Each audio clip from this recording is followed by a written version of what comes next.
Waalaikumsalam warahmatullahi wabarakatuh. Alhamdulillah nahmaduhu wa nasta'inuhu wa nastaghfiruh wa na'udzu billahi min shururi anfusina wa min sayyiati a'malina may yahdihillahu fala mudilla lahu wa may yudlil fala hadiya lahu asyhadu an la ilaha illallah wahdahu la syarika lahu wa asyhadu anna Muhammadan abduhu wa rasuluh. Amma ba'du. Yang saya hormati di sini ada Ketua Umum Pak Adnan, Pak Wati selaku wakil dari pimpinan cabang Muhammadiyah Kota, perwakilan dari SMA dan Bapak Atau Ustaz Ibu Habibi, Ketua SKID Muhammadiyah Surabaya, yang selangkah lagi nanti akan menuju kepada Universitas Muhammadiyah. Insya Allah. Kemudian Bapak Ibu Bibit selaku kepala sekolah dan Bapak Guru Rendah, ada Pak Tolik, ada Bu Jawati, ada Mas Ipan, Pak Git, dan sebagainya. Marilah kita pertama mengucapkan syukur kepada Allah karena akhirnya bisa hadir di acara yang betul-betul penuh dengan hikmat. Salawat dan salam tetap pada Nabi Muhammad Sallallahu Alaihi Wasallam. Ini saya acara terakhir, moga-moga sejenak kita dengarkan bersama bekal untuk anak-anak khususnya dan yang hadir pada dunia. Anak-anak sekalian, begini saya teringat, saya masuk sini tahun 1985.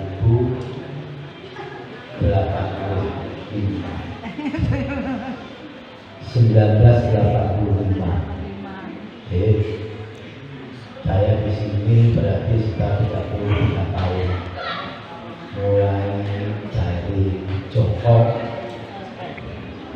sampai punya cucu, dibesarkan di sini. Alhamdulillah pengabdian di sini penuh dengan berkah. Bisa haji sampai berkali-kali. Kemudian ada anak yang hafal Quran.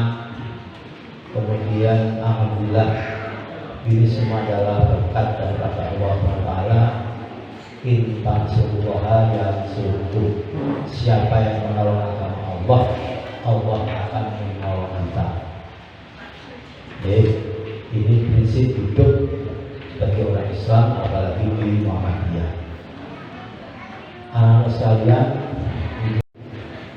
ibu-ibu yang jelas, masya Allah, sekolah di sini bekal yang sudah diberikan oleh Bapak Ibu Ustaz ini luar biasa. Jadi di sini pun menerapkan 3 hal untuk mencapai kunci sukses dunia akhirat. Jadi anak-anak sekalian, ini yang nanti perlu dicatat dan diingat dan dipraktekkan. Ayat amal ya Allah, amal apa yang paling disukai oleh Allah Subhanahu wa Ta'ala dalam rangka kita ingin sukses.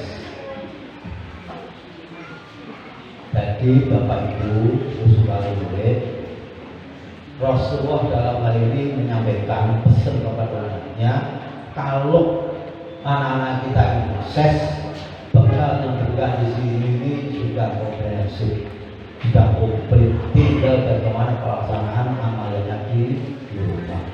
Kalau waktu dulu itu mesti anak-anak saya suruh ngaco. Orang Islam yang beriman itu tidak akan pernah meninggalkan sholat 5 waktu. Pada waktu pertemuan terakhir itu yang begini saya sampaikan, coba anak-anak, siapa yang tadi sholat subuh dulu? Ya, kalau sekarang saya yakin semua akan angkat tangan. Ya, dulu itu cuma dari sekitar sekian banyak anak. Ya, awal pertama karena saya ingin tahu kualitas anak-anak yang masuk sini seperti apa. cuma anak 8 yang angkat tangan untuk sholat subuh. Soalnya kunci sukses orang itu di pagi hari, karena menjemput rahmat Allah itu adalah bisa-bisa sebelum subuh. Itu kalau dalam Al-Quran disebutkan aqimus sholata liduluki syamsi la ghasaqi la Qur'an al-fajar inna Qur'an al-fajri kana mashhuda.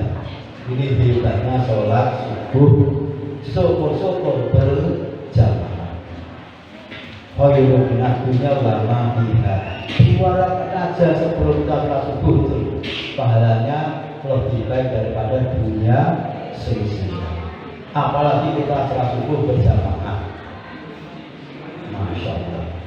Jadi ini Bapak Ibu wali murid ya, kunci yang pertama adalah as-sholatu ala waktiha. Kalau ingin melihat anak kita tidaklah kehidupan sehari, utamanya adalah sholat, dan utamanya lagi adalah sholat subuh berjamaah dan sholat isya berjamaah. Walau akan menabi al-tanati wajibil atau walau akwa. Umpama umatku tahu yang namanya pahala sholat jamaah isya dan subuh akan hadir walaupun dalam keadaan neraka. Coba anak-anak ini tolong diterapkan itu. Kalau ingin sukses dunianya, akhiratnya, yang pertama apa anak-anak tadi? As-sholatu ala waktunya, sholat pada waktunya. Anak-anak di sini tuh sudah dibiasakan. Angger wae zuhur istirahat langsung sholat. Waktu TC pun juga sudah diterapkan yang namanya sholat tahajud. Sehari-hari juga dipraktekkan namanya sholat duha. Ini adalah kunci sukses daripada anak-anak untuk menyusun masa depan. Kalau hanya pinter, kemudian lagi bisa berprestasi, dia ranking, tapi kayak so ngaji, sholatnya bolong-bolong, ini nanti yang membahayakan masa depan anak sendiri. Ini tolong bagi saya, khusus untuk murid, tolong anak-anak yang sudah diberi tempat seperti itu di sini, di rumah dikawal. Ajak mereka atau bermarim atau barisan untuk deres, untuk murojaah. Syukur-syukur kalau ada apa, ada taksinya, ada macam-macam. Dalam rangka apa? Dalam rangka khairukum man ta'allama Qur'an wa 'allamahu. Sebaik-baik itu ada orang yang belajar Al-Quran. Ibu-ibu ini setiap hari, setiap saat ketemu dengan anak-anak. Tolong baca Al-Quran ini betul-betul disemak itu. Yang tahdir, syukur-syukur sedikit tahu artinya dan tulisnya. Ini ibu ya, kunci sukses yang pertama, dikawal hal yang terkait dengan as-sholatu ala waktiha. Soalnya anak-anak ini Bapak Ibu, nek wis bal-balan, nek wis dolan, kadang maghrib belum datang, kadang maghrib sudah datang dan kadang nolak. Begitu dia datang mandi makan, karena lelah-lelahnya akhirnya mereka tidak sholat isya. Padahal Rasulullah itu paling benci umatku adalah pada waktu dia belum sholat isya tapi sudah tidur. Ini salah satu yang dibenci oleh Rasulullah. Nah anak-anak ini kalau tidak kita tegur, akhirnya terbiasa menegakkan sholat, maka itulah bibit-bibit anak-anak kita menjadi anak yang sulit dipantau. Ini yang pertama, Bapak Ibu sekalian, inna akramakum indallahi atqakum, takwa. Ini yang pertama yaitu mengamalkan dalam hal sholat. Kemudian Bapak Ibu sekalian, dengan sholat inilah maka Allah menjamin yang namanya sholat itu menjadi fondasi masa depan anak. Kemudian lagi kalau dalam Al-Quran itu Allah menyebutkan bahwa yang namanya kesuksesan di akhirat itu adalah as-sholatu ala waktiha yang pertama. Kemudian yang kedua adalah sholat dalam keadaan khusyuk. Khusyuk ini seperti apa? Inilah pekerjaan kita semua. Bagaimana supaya kekhusyuan ini juga bisa mewarnai kita semua. Karena apa? Karena sholat itulah yang menjamin seseorang itu inna sholata tanha anil fahsya wal munkar.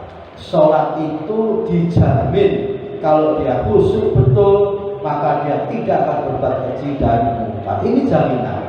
Kalau kualitas sholatnya bagus, maka otomatis akhlaknya juga bagus.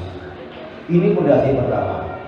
Kemudian bagus sekalian, kalau sudah saya melakukan survei di kampung saya sendiri, kalau anak-anak seperti umur SMP itu kalau saya tanya, ayo siapa tadi yang sholat? Jawabannya gimana? Wong bapak ibu ora sholat subuh. Ini yang jadi penyakit. Anak disuruh sholat tapi bagiannya tidak memberi contoh. Ini bagus sekali yang sekarang terjadi di masyarakat. Bapak ibunya sibuk dengan berbagai macam dunia, pekerjaan dunia, tapi lupa membangun akhlak, membentuk akhlak anak-anak dengan contoh teladan dari orang tua. Kemudian yang kasus juga terjadi. Kalau yang namanya ini khusus untuk anak-anak perempuan, ya. Anak-anak perempuan ini masa-masa puber tadi disampaikan, masa puber Bapak ini disampaikan, masa-masa yang tidak tahu apa yang nanti akan berisiko. Makanya itu dalam Islam tidak ada yang namanya pacaran, itu tidak ada. Sekarang tadi dari SMP Pak Wadi tadi disampaikan, dari sekian siswanya ada satu anak yang hamil, akhirnya dia tidak lulus, akhirnya dia drop out gara-gara hamil. Ini siapa yang salah? Yang pertama adalah orang tua. Allah dalam hal ini mengingatkan kepada kita, yuinalinasi hubu syawati minan nisa. Hiasan terindah di dunia itu adalah wanita. Makanya wanita itu masya Allah. Makanya kalau kenapa Islam itu seorang wanita harus berpakaian yang muslimah, kemudian tutur katanya yang lembut, kemudian lagi selalu disiplin, utamanya adalah taat kepada Allah dengan sholatnya, kemudian banyak mengamalkan rasulnya, dan lagi jangan sekali-kali anak-anak perempuan diberi kesempatan untuk berakrab-akrab dengan seorang cowok. Karena Rasulullah mengatakan siapa yang berduaan maka yang dia adalah setan. Dan ini sudah terjadi, bahkan kemarin saya itu ceramah di Al-Isra ini. Setiap tahun kemarin baru terjadi di Polres, seorang laki-laki bukan mampu, seorang laki-laki itu satu laki-laki dia pacaran dengan anak SMA hamil, kemudian dia pacaran lagi dengan anak SMP hamil juga, satu laki-laki. Kemudian apa yang terjadi? Yang anak SMP menuntut supaya dinikah karena anak itu adalah melakukan pelanggaran, akhirnya dia ditahan. Begitu nikah di Masjid Polres, dia akhirnya begitu nikah selesai kembali lagi ke tahanan, menunggu proses dan seterusnya. Ini karena apa? Yang namanya tadi saya sebutkan tadi, yuinalisasi hubu syawati minan nisa. Kebaikan seorang laki-laki kepada wanita, syahwat inilah yang akan merusak masa depan daripada anak-anak. Jadi anak-anak sekalian yang saya ini, jadi yang namanya kebaikan seorang laki-laki di balik itu ada syahwat yang siap merekam dengan anak sekalian. Maka waktu itu jauhlah sekedar berteman monggo, tapi jangan sampai berduaan, apalagi orang tua menyetujui dan seterusnya, maka yang terjadilah. Bojonegoro ini tahun kemarin itu ada 200 anak yang mendapatkan yang namanya izin untuk nikah karena di bawah umur. Akhirnya dia izin lewat Kementerian Agama, kemudian dia menikah dalam keadaan sudah hamil dan masih di bawah umur. Ini kan memprihatinkan. Bojonegoro termasuk ranking pergaulan mereka, masya Allah, ya, yang bagus dan masya Allah biasa, tapi yang jelek pun juga demikian. Ini ingatan pertama saya nih. Jadi yang namanya inna sholata tanhanul fahsya wal munkar. Anak yang soleh dan solehah, ya, yang solehnya baik, tidak akan berbuat keji dan munkar. Kemudian yang kedua, ini anak-anak, ya, bahwa amal yang paling disukai Allah yang kedua adalah birrul walidain, berbakti kepada kedua orang tua. Ini mutlak. Suksesnya anak ini juga tergantung dari bagaimana anak-anak ini bisa taat dan patuh kepada orang tua. Doa orang tua itu sangat makbul. Doa orang tua itu diijabahi oleh Allah. Makanya ada hadis itu kan ridho Allah, ridho walidain. Ridhonya Allah tergantung ridhonya orang tua. Makanya itu orang tua wali sekarang ini kalau sudah semacam itu, maka tidak ada kata lain. Anak kita betul-betul kita tujuan, kita harus betul-betul waspada. Jangan sampai anak-anak kita itu, kan dulu pernah terjadi juga. Mereka dari rumah pamit di sekolah ada acara, sampai bermalam ternyata di sekolah itu tidak ada acara, mereka berfoto. Ya. Dan ini kalau anak-anak dibiarkan seperti itu, maka itulah risiko daripada orang tua. Orang tua nanti akan menjadikan, kalau dalam Al-Quran itu namanya adalah abdul laku, hati-hati anakmu jadi musuh. Itu nggih anak-anak, jadi bakti pada orang tua itu mutlak. Yang kedua adalah jihad fi sabilillah. Kalau anak-anak sudah ingin sukses betul, maka bersungguh-sungguhlah di dalam menempuh pendidikan yang lebih tinggi. Bapak Ibu, 3 hal inilah yang akan mengantarkan anak-anak kita menjadi sukses dunianya dan akhiratnya. Kemudian Bapak Ibu sekalian, anak-anak ini sudah juga yang namanya belajar membaca Al-Quran. Karena Al-Quran inilah Bapak Ibu sekalian yang akan terus mengalir pahala kepada Bapak Ibu sekalian. Iqra'ul Quran fa'inau ya'ti yawmal qiyamati syahyan ashabil. Jadi yang namanya baca Al-Quran itu punya pahala dan memberi syafaat kepada yang membacanya. Kemudian yang terakhir ada 4 hal dalam Al-Quran.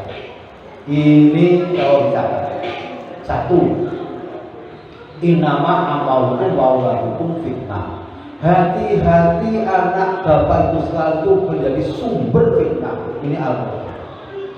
Kalau kita keliru mendidiknya, kalau kita membebaskan anak bergaul dengan lawan jenis, maka itu akan menimpa. Innama amalukum wauladukum fitnah. Jadi sumber masalah. Jadi jangan kaget kalau sekarang ini banyak kasus yang muncul karena apa? Sekarang kan ada HP. Dulu kalau zaman-zaman kita muda itu kan pakai surat-suratan, ketemu sudah. Sekarang kan enggak. Sekarang ini apapun bisa terjadi. Maka sekali-kali Bapak sekalian, tolong anak itu didudukkan, dijak ngomong yang benar, apa yang harus dilakukan dan apa yang harus dijauhi. Ini nomor 1 adalah innama amalukum wauladukum fitnah. Jadi sumber masalah. Kadang bapaknya marah, ibunya membela. Kadang ibunya marah, bapaknya membela. Dan berbagai macam sehingga anak merasa dilindungi walaupun bapaknya salah. Ini nomor 1. Nomor 2 adalah al-malu wal banuna zinatul hayatid dunya. Anak itu menjadi hiasan dunia. Mereka cantik, mereka ganteng, mereka punya ranking, juara olimpiade, dan berbagai macam prestasi. Tapi dalam hal ini lupa pondasi agamanya tidak diperhatikan. Jadi mereka akhirnya apa? Hanya menjadi hiasan dunia belaka. Tidak sholat dibiarkan, tidak ngaji dibiarkan. Padahal perintahnya itu jangan sampai kita sehari pun terlewatkan dengan membaca Al-Quran. Karena Al-Quran itu wahyu yang nanti akan menerangi hati kita itu dari bacaan Al-Quran. Kemudian yang ketiga, ini yang menes lagi. Hati-hati anak kita menjadi musuh. Ini Al-Quran juga seperti itu. Hati-hati anak-anakmu nanti akan menjadi musuh bagi Bapak Ibu sekalian. Makanya mumpung masih dalam posisi berkembang seperti ini, maka yang namanya moral akhlak inama itu ditamima makarimat akhlak. Rasulullah diturunkan ke bumi ini dalam rangka apa? Membekali umatnya supaya didandani akhlaknya. Ini nomor satu. Bukan pinter, bukan kaya, atau bukan yang cantik, bukan. Tapi akhlak inilah misi Rasulullah ke dunia ini. Makanya Bapak Ibu sekalian, saya lagi kita ini sebagai pelajar. Kita ini sebagai contoh figur di rumah kita. Jangan sampai anak-anak ini ya melihat bapak ibunya mungkin sholatnya, baca Qur'annya dan macam-macam yang mungkin tidak jarang dilihat dirasakan oleh anak-anak, sehingga anak-anak pun akan hidup seperti itu.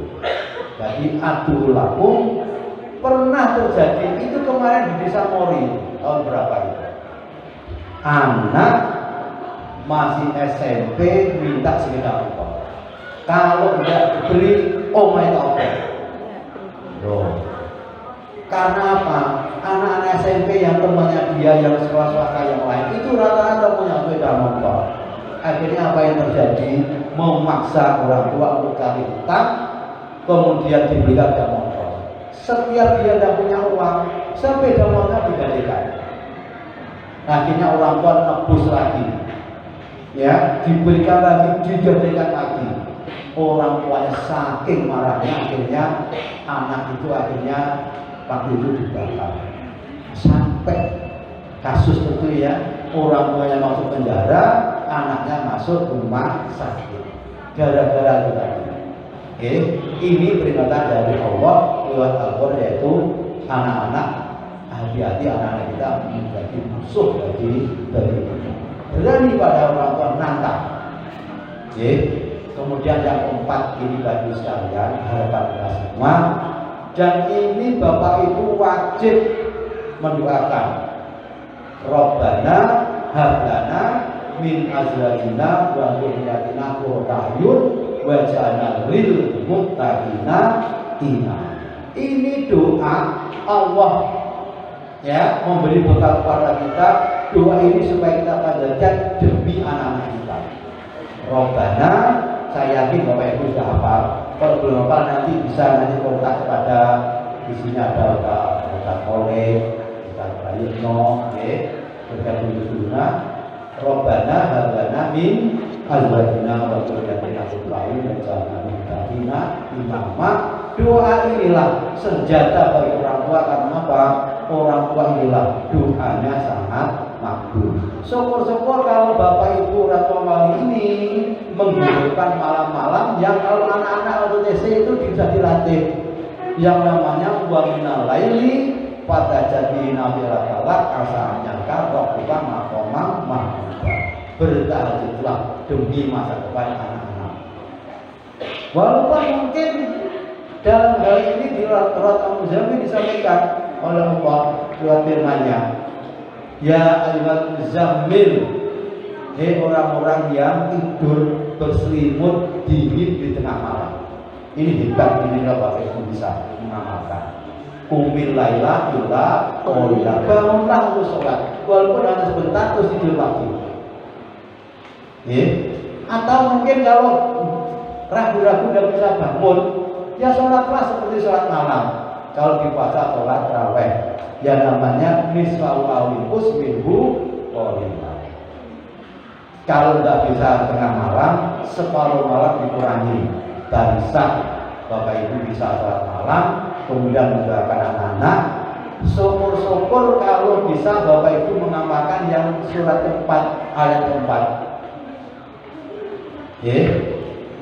Aujid alaihi waratilil Qur'ana tartila. Separuh malam tambahi antara jam 2, jam 3, jam 4 munajat kepada Allah dalam rangka demi keluarganya utuh, demi masa depan anak-anak.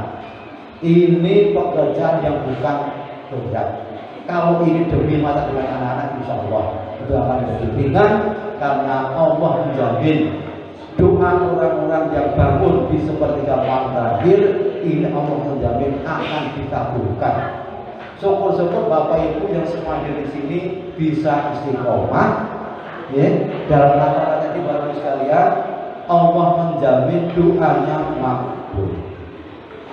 Ini Bapak Ibu sekalian yang saya sampaikan sekali lagi, manfaatnya sekolah di sini harus ada benih-benih untuk kebaikan. Syukur-syukur kalau anak-anak ini memang untuk mantap lagi di dalam al-Islamnya, sholatnya dan ngajinya dan seterusnya, maka SMA Muhammadiyah ini sangat-sangat respect sekali untuk mencetak anak-anak generasi yang Islam.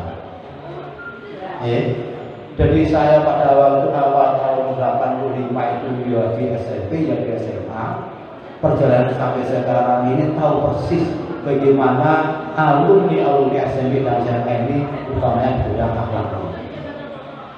Ini baru yang saya sampaikan. Sekali lagi apa yang saya sampaikan tadi, mudah-mudahan diingat betul setelah pulang. Yang pertama adalah ayu amal haqqullah adalah as-shalatu ala waqtiha. Yang kedua birrul walidain, berbakti pada orang tua. Dan yang ketiga adalah jihad fi sabilillah, karena anak-anak itu belajar, maka jihadnya adalah bersungguh-sungguh di dalam belajar untuk meraih sukses. Demikian bagi yang saya sampaikan. Mari kita berdoa dengan satu harapan, semoga anak-anak kita menjadi anak yang waladun sholihun yad'u, yaitu anak-anak yang mendoakan orang tuanya. Doanya saya yakin anak ini sudah hafal. Rabbil fili wali walidayya warhamhuma kama rabbayani shaghira. Itu doa anak-anak untuk orang tua. Setiap habis sholat itu tolong orang tua didoakan. Nanti orang tua yang mendoakan tadi itu, Rabbana habana min azwajina wa dhurriyyatina qurrata a'yun waj'alna lil muttaqina imama. Inilah Bapak Ibu, manfaatnya kita sampaikan pasan, dan semoga benih-benih ibadah yang cukup bagus dari anak-anak ini bisa tumbuh dengan pengawasan orang tua. Alhamdulillah, bismillahirrahmanirrahim. Allahumma shalli ala Muhammad wa ala alihi. Allahumma ighfir muslimina muslimana wa lana talaqana bima amra. Allahumma arina haqqa haqqa warzuqna ittiba'ahu wa batilana warzuqna ijtinaba. Rabbana hab lana min azwajina wa dhurriyyatina qurrata waj'alna lil imama. Rabbana wa nafsana wa rabbana tarhamna wa qina minal khasirin. Rabbana la tuzigh qulubana ba'da idh hadaytana wa hab lana min ladunka rahmah innaka antal wahhab. Rabbana la tu'akhidhna in nasina aw akhtana. Rabbana la tahmil 'alaina isran kama hamaltahu 'alal ladzina min qablina. Rabbana wa la tuhammilna ma la taqata lana bihi wa'fu 'anna waghfir lana warhamna anta maulana fansurna 'alal kafirin. Rabbana innana sami'na munadiyan yunadi lil iman an aminu bi rabbikum amanna. Rabbana faghfir lana dzunubana wa kaffir 'anna sayyi'atina wa tawaffana ma'al abrar. Rabbana la tuzigh qulubana yawmal qiyamah innaka la tuhibbul mi'ad. Rabbana atina fid dunya hasanah wa fil akhirati hasanah wa qina adzabannar. Subhana rabbika rabbil izzati amma yasifun wa salamun 'alal mursalin walhamdulillahi rabbil alamin. Demikian saya sampaikan, mohon maaf. Nasallahu alaihi wa sallam.